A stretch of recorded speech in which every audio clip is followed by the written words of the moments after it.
Hello students, in today's lecture of classical mechanics, or you can say dynamics, I will use vector method to evaluate the radial velocity and transverse velocity. I am not going deep into the derivation of it. I am just telling you how to write the radial velocity and transverse velocity in a vector form, and from that vector form how we will get the acceleration. So earlier concept we have studied that the formula for radial velocity is dr over dt, as you all know, and transverse velocity has the formula r d theta over dt. Now if we say that these two are the components of a velocity vectors, so we can write it in a form v vector is equals to vr vector, and in which direction? I will say it is in the radial direction, so the direction can be shown by unit vector, so I will write r cap.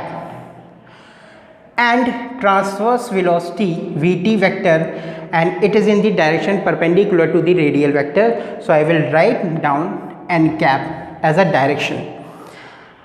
Now some of you are confused how I have noted down this formula and what are these two terms.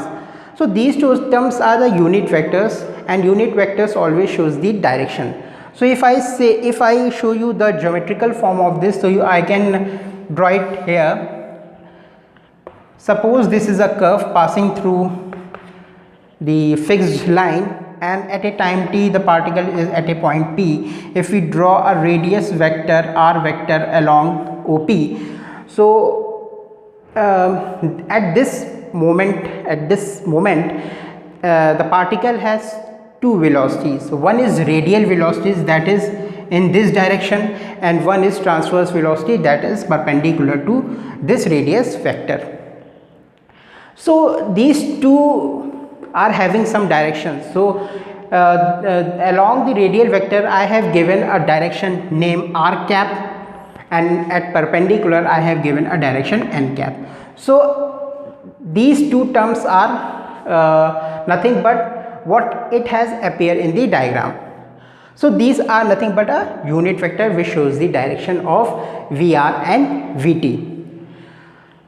So if we differentiate this formula, or I can say this expression with respect to t, we will get the formula for acceleration. And the first component of this acceleration will be radial acceleration, and it will be denoted by AR. And it can be directly, I am directly writing the formula, I am not solving this.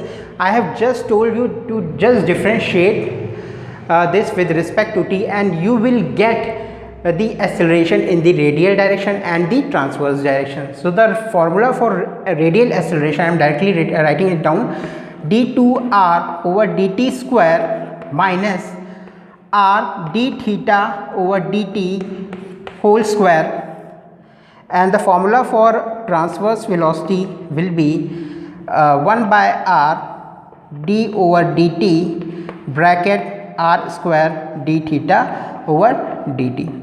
So these two are the formula for the radial acceleration and transverse acceleration. So I hope that you understand what I want to say. Thank you.